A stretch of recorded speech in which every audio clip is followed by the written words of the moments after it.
Porque quando a gente olha a história do Messias, a gente vai ver que os muçulmanos também têm um Messias. Eles também, e o Messias dele também vai estabelecer um reino de justiça. Sim. A narrativa é exatamente igual. É muita gente querendo estabelecer reino de justiça. Sim, e vai ser uma política de igualdade que primeiro vai beneficiá-los e todos os que se converterem, né, também. O judaísmo também. Primeiro vai ser para os judeus. Mas para aqueles que se converterem e tudo mais, a bênção se estende para todo mundo. Todos estão apresentando um Messias que vai ser um líder político que vai trazer equilíbrio. Então, quem apresentar primeiro o seu Messias... O do outro é anticristo. Do outro é o anticristo. Com certeza. E eu costumo fazer essa comparação com o Messias, ou Cristo católico, que ele não é o mesmo Messias do protestante ou do evangélico. Porque o Cristo que vai vir à espera desse Jesus Cristo, esse Messias, que virá na sua segunda vinda, né? Ele está com a igreja triunfante. Com Maria, a mariolatria, como diz os evangélicos e protestantes. Está com os papas, com os santos. Tudo isso é a igreja triunfante. Que para o protestante e o católico, não! Porque Roma é a Babilônia do Apocalipse. É a grande meretriz. Ah, você diz o protestante e o judeu, né? O protestante, do que eu estou colocando, é os que seguem os cristãos do protestantismo, que seguem Lutero. Sim. Eles são cristãos que não aceitam os católicos. Eles já saíram dali. Os evangélicos também. Uhum. Eles não querem. Inclusive tem um livro, falando dos assassinatos, né, dos anabatistas, tem um livro chamado O Rastro de Sangue, que conta toda essa história. Os batistas hoje são descendentes dos anabatistas. Olha. Vieram de lá, vamos dizer assim. Então, eles não aceitam essa igreja triunfante, esse Messias católico. Aí você fala, mas não é o mesmo Jesus, o que você está falando? Não, não é. E se vier o Messias dos protestantes, ele não é o mesmo do católico. E para o católico vai ser o anticristo. Dá para entender? É o anti. Porque ele não tem a igreja triunfante, não tem Maria, eles não têm a mãe, eles não têm os santos, eles não têm nada disso. Então não serve. O Messias, lá dos muçulmanos, não serve nem para judeu, nem para católico, nem para protestante, nem para evangélico, não serve. E acima dessas discussões religiosas, alguém está lançando um checkmate na sociedade nossa, por assim dizer, né? Exatamente. Enquanto a gente está aí nessa discussão. Sim, porque se a gente for olhar assim, esse rastro de sangue deixado pelos cristãos, sabe? Muitos podem dizer que os cristãos são anticristos. Porque quando a gente olha os anglicanos, os ingleses chegando lá nos Estados Unidos, escravizando os indígenas, dizimando aqueles povos, escravizando um monte de negros. Inclusive, década de 60, 70, a Ku Klux Klan ainda matava. E eles faziam o culto deles a Jesus, né? Oravam e saíam na madrugada para enforcar negros nas árvores e tacar fogo. Eles gostavam de fazer isso aos sábados, às sextas, para no dia seguinte as pessoas se depararem. Inclusive tem uma série na Netflix que saiu agora contando um pouco da história da Ku Klux Klan. Eu não assisti ainda, eu quero dar uma olhada para ver se é interessante. Mas eu assisti muitos filmes assim. E é uma coisa horrível. E eram cristãos. São cristãos. A Ku Klux Klan ainda existe nos Estados Unidos. Então a gente está falando de coisa atual. Não é uma coisa antiga.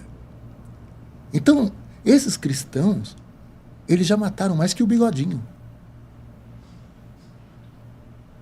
E pode muito bem um judeu ou um muçulmano apresentar o seu Messias e falar, esse aí que vocês estão dizendo, o Cristo, esses cristãos, são os anticristos. E acaba sendo um argumento forte, porque existem provas históricas desses acontecimentos. Sim. Nós olhamos aqui para o Brasil essa intolerância religiosa. Quantos, né, terreiros de candomblé e de umbanda já foram invadidos por protestantes? Nossa, Fanáticos? Exatamente. Destruindo tudo, quebrando tudo. Os próprios conflitos no Oriente Médio, né? Sim. Olhando aí para fora, né? Sim, essa intolerância religiosa é uma coisa, sabe, triste e muito atual. E acaba sendo realmente uma deixa, né, para esse governo do caos fazer o que eles querem. Eles podem muito bem, né, vir com uma propaganda que podem trazer um Messias de qualquer um desses grupos, uma Shia de qualquer um desses grupos e apresentar como sendo o equilíbrio. Exatamente com uma ideia de controle. E que não tem nada do diabo aí, dá para entender? Que não tem o filho do diabo, sabe? Não tem. Muito embora isso é o que é incutido para a grande maioria da população. Né? E aí que está o medo. Exatamente. Mas as religiões, elas se mantêm, né? Infelizmente, por causa que elas manipulam essas duas emoções, o medo e a culpa. Sempre é o medo e culpa. Eu penso assim, né, que seria bem diferente os momentos nos templos se o encontro fosse só para agradecer. Só ação de graças. Só gratidão. A gente não tem que louvar a Deus, porque Ele não precisa disso, Ele é todo poderoso. Imagine. A gente pleno de conhecimento, pleno de prosperidade de tudo, exigindo alguma coisa de pessoas que estão com dificuldades em todos os aspectos. É bem essa visão que nós temos, né? Uhum. Eu não sou nada, Deus é tudo na minha vida, então eu louvo, sabe? Eu peço, eu intercedo, sabe? Eu contemplo, eu silencio, porque eu não valho nada. Eu sou um grão de areia. Eu tenho que louvar, bendizer. Eu penso que só tenho que agradecer. Seria uma outra visão de encontros. Porque assim, eu já vivi muito tempo dentro da igreja e é gostoso, é bom, sabe? Você foi seminarista, inclusive, né? Não cheguei a ser seminarista. Eu fiz ser? uma preparação antes de ir para o seminário. É chamado de propedêutico. Uhum. Eu tinha um padre que me acompanhava e aí eu ia ali conversando com ele e junto com ele eu ia entendendo se a minha vida realmente era para ir para o seminário e futuramente me tornar um sacerdote. E nesse processo eu entendi que não seria. Que não serviria, né, para ser um sacerdote. Porque eu pensava assim, olha, obediência, eu tenho um pouquinho de dificuldade. Porque ele sempre falava dos 3 votos, né? Apesar que tem padres que não fazem votos de pobreza, mas eles são aconselhados a viver de uma forma mais simples, de não ser pessoas dadas a dinheiro. Mas tem muitos que fazem votos de pobreza. Então eu estava ali sendo conduzido para fazer voto de pobreza e eu pensava, pobre, eu sempre fui a vida toda, não tenho dificuldade nenhuma em ser pobre. Assim, obediente, nossa, isso é um pouquinho complicado, né? Mas vamos tentar. Se o bispo falar alguma coisa que eu não gostar, acho que eu dou uma cabeçada nele. Mas vamos tentar. Mas quando chegava nessa questão da castidade, eu falava, não, isso não vou acertar, não. Eu vou ser um péssimo padre, sabe? Então eu melhor. Aí quando eu falei isso pro padre, eu falei, padre, eu estava avaliando tudo e eu não vou conseguir. Ele falou, então seja um bom marido. Eu entendi que ser um bom marido seria uma coisa deprimente. Credo, eu não fui tão bom para ser um sacerdote. Agora só serve ser um bom marido. Eu vou ser um bom marido, então, né? Já que você não pode ser um profissional, seja um meio oficial, então, bonzinho, sabe? Medíocre. Uhum. Eu falei, então tá bom, então do é isso. Mas eu falei, melhor ser um bom marido do que ser um péssimo padre, eu pensei assim. E desisti, né? Desisti dessa vida sacerdotal. Mas foi um período, assim, onde eu trabalhei muito a parte, sabe, do coração, sabe, do cardíaco, dessa reforma íntima, como é dito dentro do espiritismo. Sim. Foi um período onde eu pude exercitar bastante a questão da consciência. Então, eu não olho para a religião como uma coisa perdida, né? Como Marx coloca, né, o ópio da sociedade, ou como Freud, né, que diz que é uma manifestação ainda na nossa criança, que está buscando fantasias, né, um devaneio. Eu não vejo assim. Mas essa manipulação da culpa e do medo é um grande problema. Porque faz com que a gente fique sempre coagido, né? A gente não vai para a igreja porque a gente está feliz e a gente quer agradecer. A gente vai para a igreja com medo.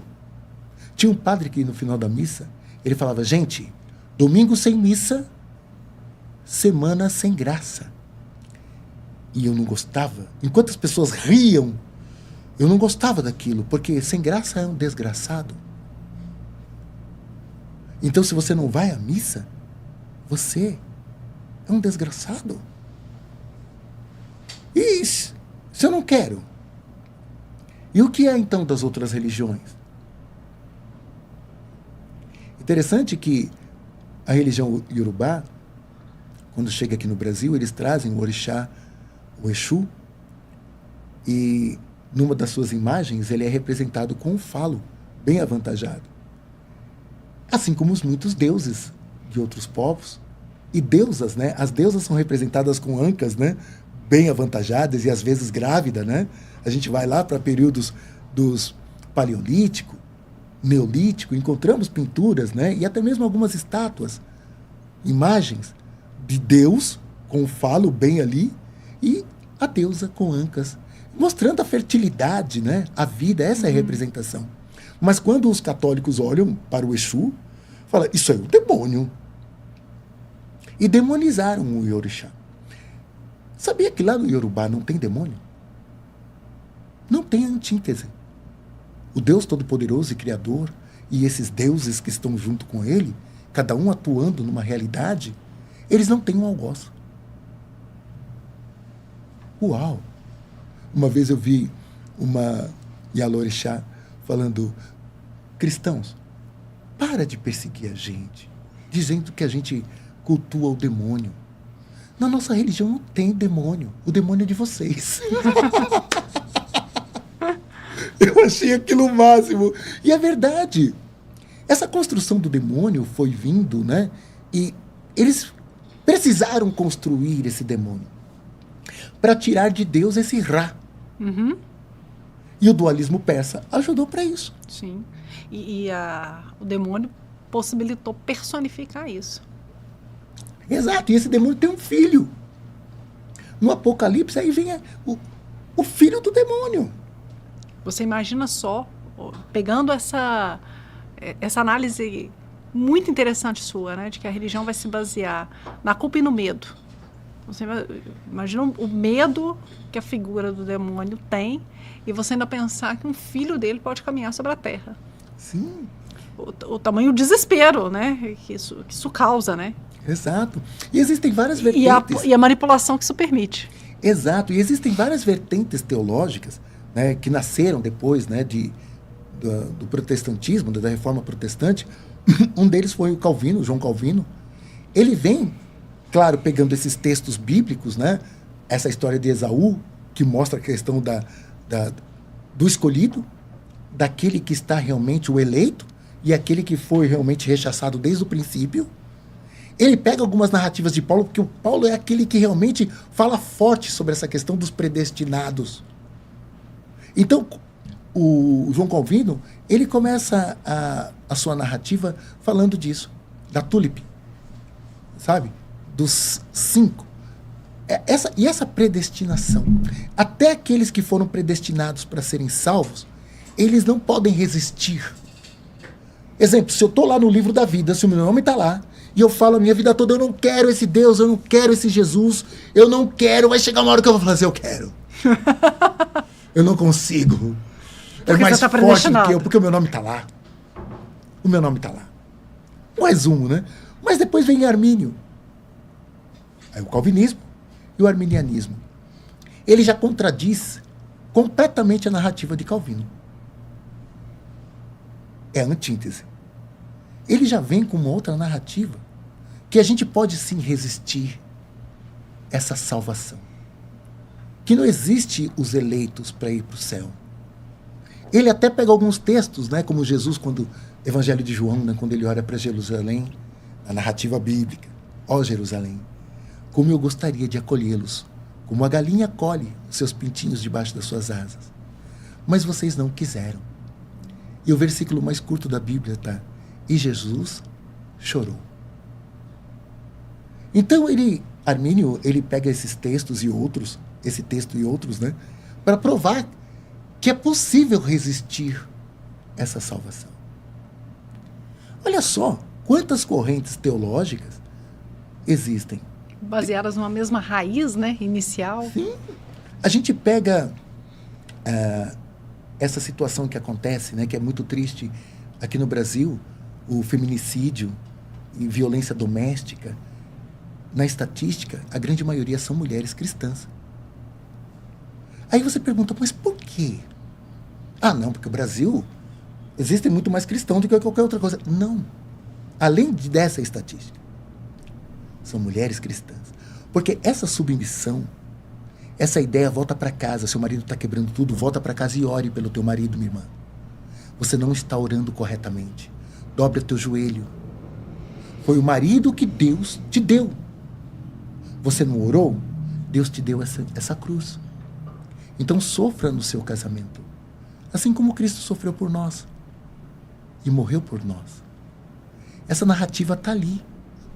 De pano de fundo, sabe? Uhum. Não é nas entrelinhas, não. É direto.